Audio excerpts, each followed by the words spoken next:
Japan has over 400 KitKat flavors, but this isn't just about weird candy. You probably think these are just marketing gimmicks, random flavors to get tourists to buy souvenirs, but every single one of these flavors is a data point. This map reveals Japan's climate zones, its mountain agriculture, and a 400-year-old tradition that turned a candy bar into a cultural phenomenon. I mapped every regional flavor to understand how KitKat accidentally created a national map drawn in chocolate, and it all starts with one word. Before we talk about candy, we need to talk about geography and a Japanese tradition. Look at Japan. It's not one unified landmass.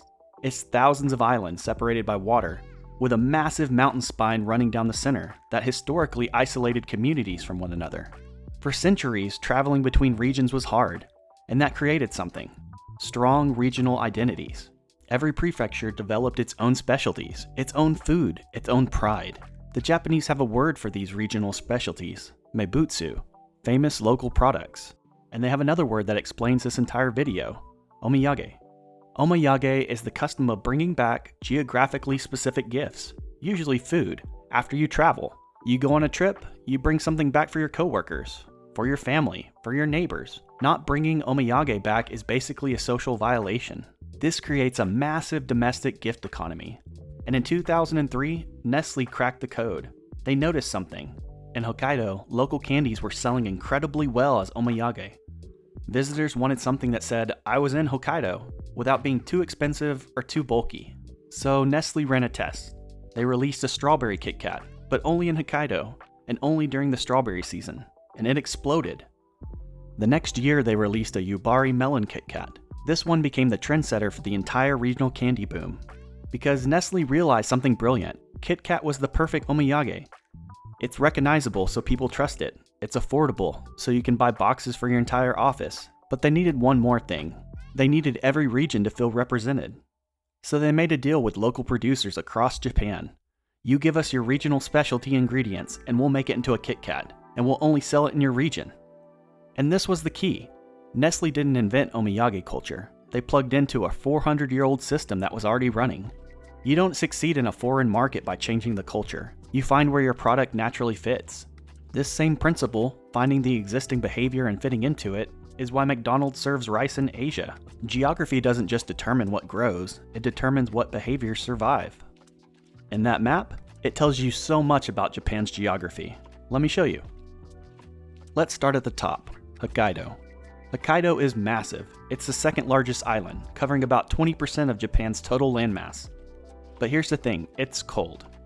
While most of Japan has hot, humid summers, Hokkaido stays cool. And the temperature map actually impacts the flavor map. Cool summers are ideal for growing melons. Hokkaido's farmers figured this out and built an entire industry around it. Especially the Yubari King melon. These things are grown in heated greenhouses, where farmers lay down special mats underneath each melon to help them grow into perfect spears. They're treated like royalty. And at auctions, pairs of premium Yubari melons have sold for up to 5 million yen. That's over $30,000 for 2 melons. So when Nestle released the Yubari melon KitKat in 2003, exclusively in Hokkaido, it wasn't random, it was geographic precision. And look at the other Hokkaido flavors: roasted corn, melon and mascarpone cheese. There's even an azuki and ichigo, red bean and strawberry flavor combined. Because Hokkaido is also Japan's dairy capital, the cool climate that's perfect for melons, also perfect for dairy farming. So when you buy these at the local airport or train station, you're not just buying candy. You're buying proof that Hokkaido exists in a different climate zone than the rest of Japan. Yubari melons can't grow in Okinawa. Hokkaido dairy can't exist in Tokyo. These flavors are edible evidence of latitude. And here's the principle: if the climate can't support the crop, the flavor can't exist. This is why you'll never find Hokkaido milk KitKats in Okinawa. It would break the logic of the system. Geography isn't just influencing these flavors, geography is the flavor. Alright, so Hokkaido's flavors make sense. Cold climate, dairy, and melons. Pretty straightforward, right? But what happens when you move just a few hundred miles south? When the flat dairy farms disappear and suddenly you're staring at some of the most dramatic mountain ranges in the world? Because those mountains, they don't just create beautiful photos, they create something more important. They trap water, create microclimates, and make it possible to grow crops that literally can't exist anywhere else in Japan. And KitKat figured out how to turn that into candy.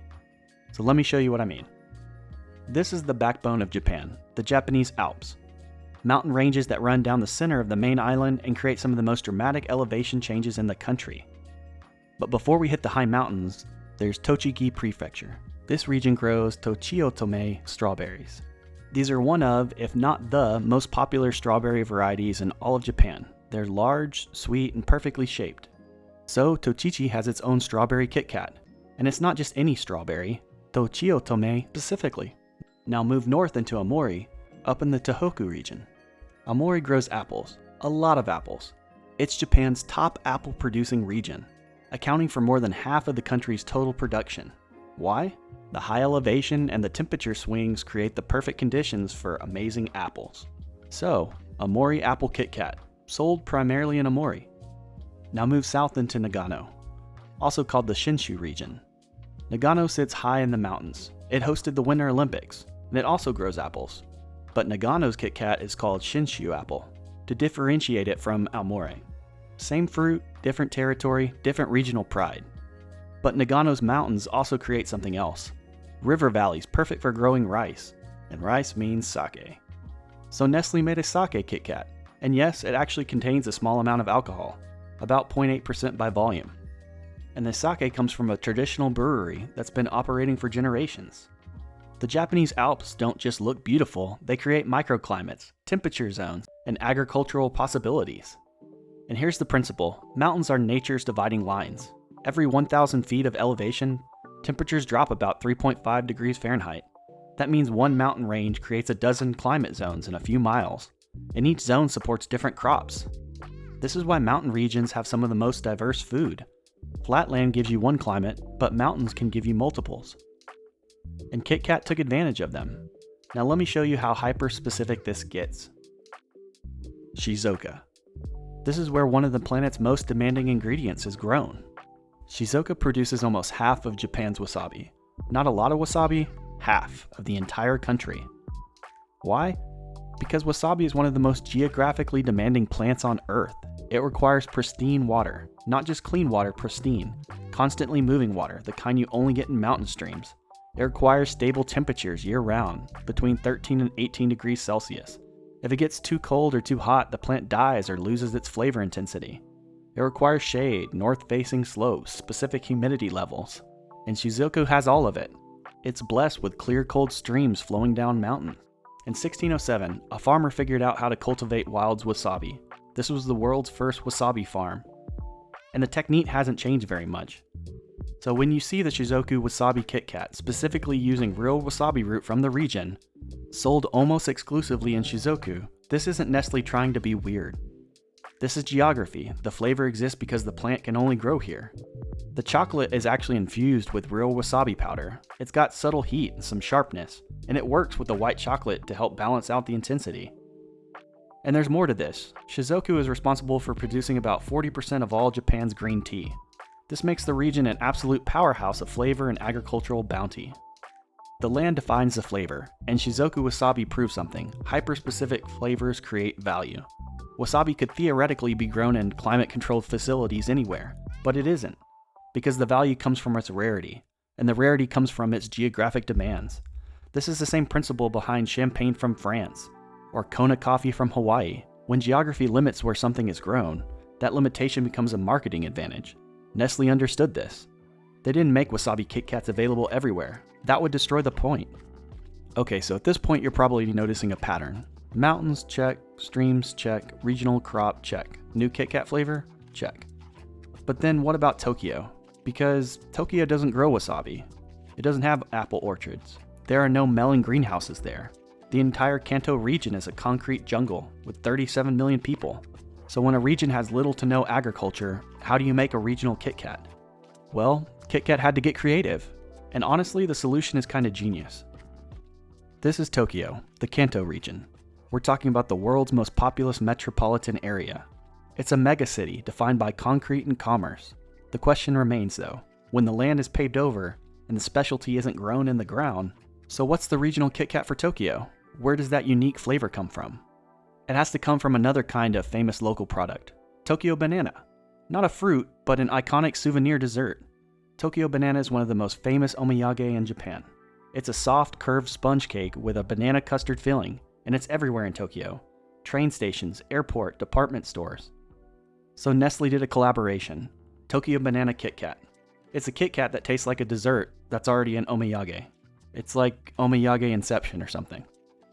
And you can find these at the Tokyo airports, or at the train station, or at the local stores like Don Quixote across the Kanto region. The Tokyo train station has an exclusive rum raisin KitKat.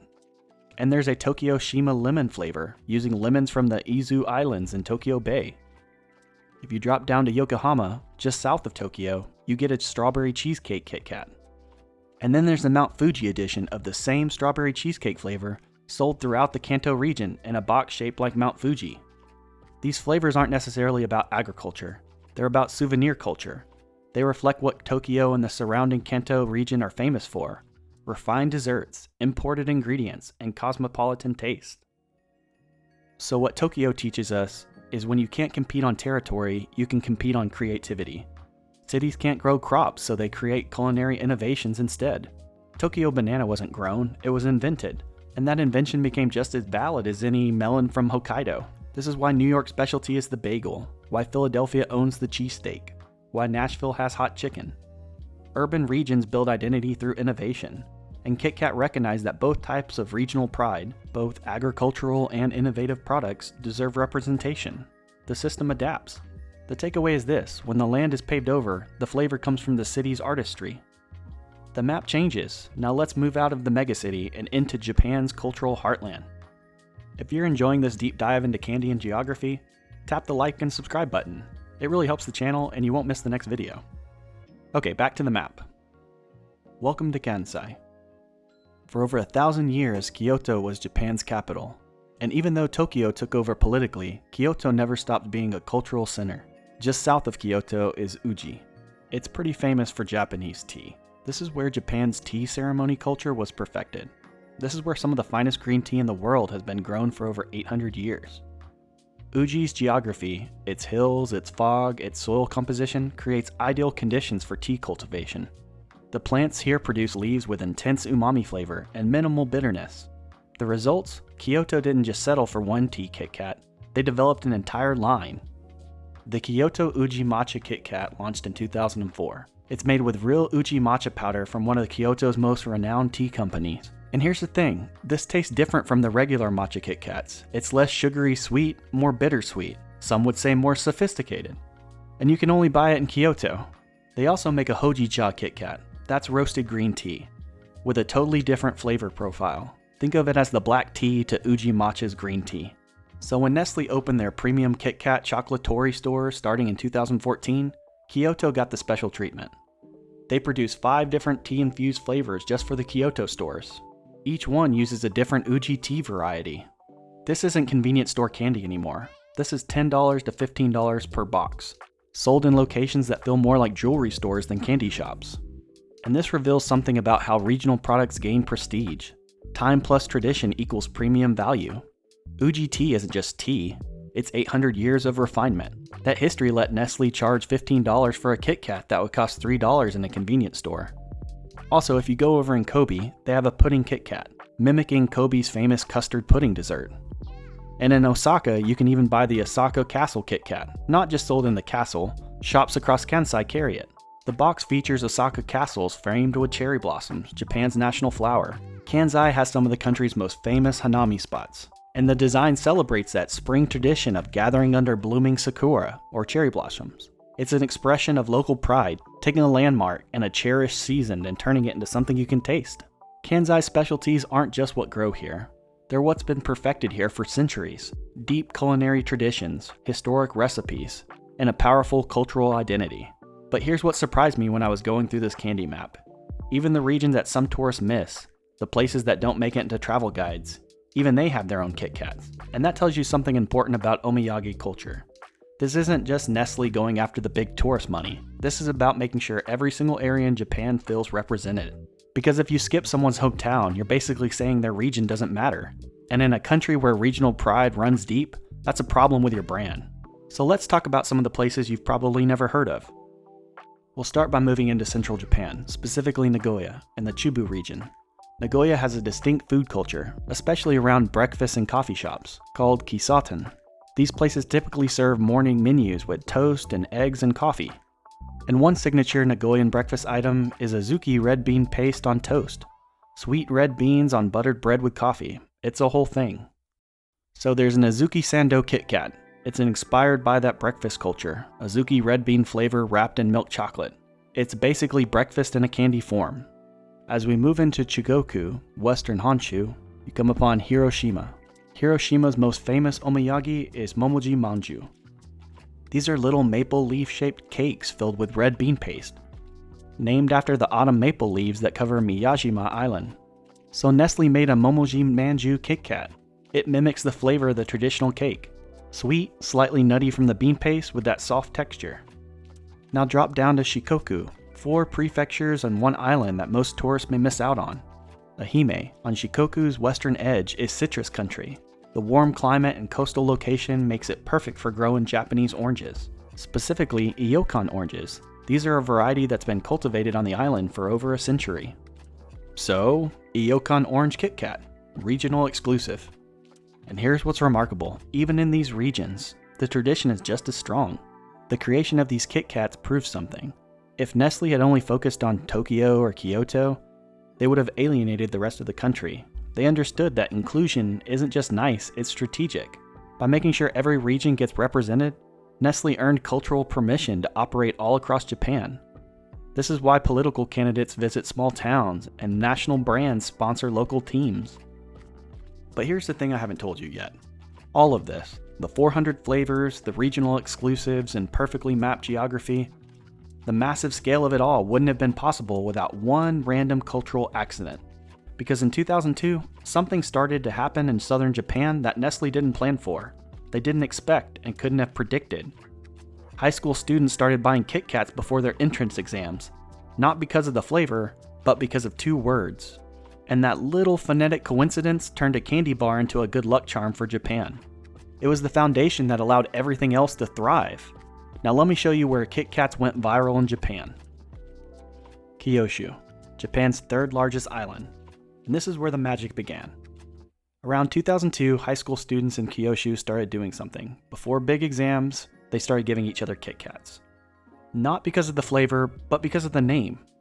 In Japanese, KitKat, Kitto, sounds almost identical to Katsu, which means you'll surely win.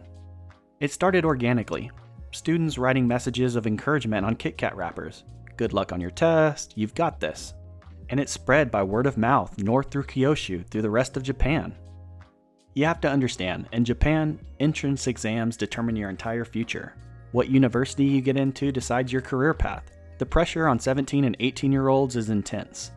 So when the candy bar's name sounds like you will surely win, that's not just cute, it's powerful.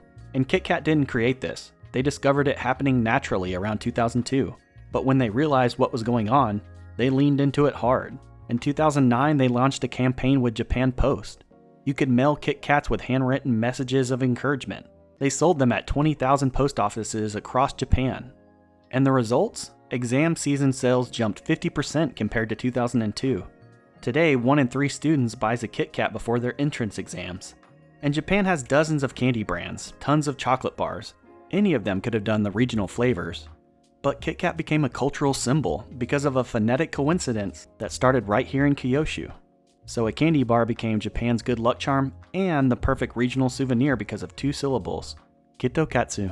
And you can't plan that, you can only be smart enough to recognize it when it happens. Nestle didn't create the good luck association, students did. But when Nestle noticed, they didn't try to control it, they supported it. Post office, shrines, message writing space. They led the cultural lead. This is why Red Bull sponsors extreme sports instead of inventing them. Why Kleenex became a word for tissue. Why Googling became a verb. The best marketing doesn't create cultural phenomenon. It recognizes them early and gives them fuel. Nestle discovered this phonetic coincidence and had the wisdom to lean into it. That decision turned KitKat from a foreign candy into a Japanese cultural institution. And Kyushu's regional flavors? They're great. Amao strawberries, named after a premium strawberry brand. The name is an acronym for the 4 characters of the fruit. Red, round, large, and delicious. And look at these things. These strawberries are enormous, perfectly sweet, and they're considered the king of strawberries in Japan. And they only grow in Fukuoka. Down in Kagoshima, they grow sweet potatoes in volcanic soil. So, sweet potato KitKat. The island is also famous for its geothermal activity and its therapeutic hot spring mud baths. Thankfully, KitKat stuck with the sweet potato and avoided the volcanic mud flavor for the region. We're not done, there's one more region, and it feels way different to the rest of Japan. Okinawa. Okinawa is closer to Taiwan than it is to Tokyo. In fact, until 1879, this wasn't even a part of Japan. It was the independent Ryukyu Kingdom. And you can tell, the climate here is completely different, subtropical, hot and humid year-round. Remember Hokkaido? Cold climate agriculture, dairy farms and the greenhouses in the snow? Okinawa is the exact opposite. Okinawa's signature crop is beni imo, purple sweet potato. This plant was introduced in Okinawa in the early 1600s by a Japanese official who got it through trade through China. Seasonal storms made rice a difficult crop to grow here, but the purple sweet potato thrived. The warm tropical climate, the sandy volcanic soil, perfect conditions. Beni imo became a staple crop. It's sweet, nutritious, and grows easily in Okinawa's environment. And Okinawa's turned it into their most famous dessert. These purple sweet potato tarts became so iconic as an omiyage that tourists would line up to buy them at the airport. So the beni imo KitKat isn't random, it's mimicking the flavor of the tart. Purple sweet potato cream mixed with white chocolate. And it works, it actually tastes like the dessert. And it's only available in Okinawa and southern Kyushu, the only regions where the purple sweet potato thrives. And look at the packaging, it has a completely different aesthetic, more tropical, more colorful, because this region has a unique cultural identity. Okinawa proves the system works at the extremes. From Hokkaido's subarctic winters to Okinawa's subtropical summers, KitKat has mapped a 60-degree temperature range. And that's like covering Alaska to Florida. And here's why that matters. Geographic extremes create the biggest differences. Okinawa's sweet potato can't exist in Hokkaido. Hokkaido's dairy can't exist in Okinawa. The farther apart climates are, the more distinct their flavors become, and the easier it is to tell a compelling story. This is why coffee labels obsess over altitude. Geographic diversity isn't just interesting, it's the foundation of flavor diversity. And KitKat turned that principle into a candy empire. From Hokkaido's dairy farms in the subarctic north to Okinawa's tropical sweet potato fields in the subtropical south, you just traveled over 1,500 miles through climate zones, using candy as your map. And KitKat didn't stop at geography. They partner with regional sake breweries, yuzu growers, and even a retired footballer for a plum wine flavor. They turned KitKat into a platform for small craft producers to reach national distribution. By 2012, KitKat had become Japan's #1 selling candy.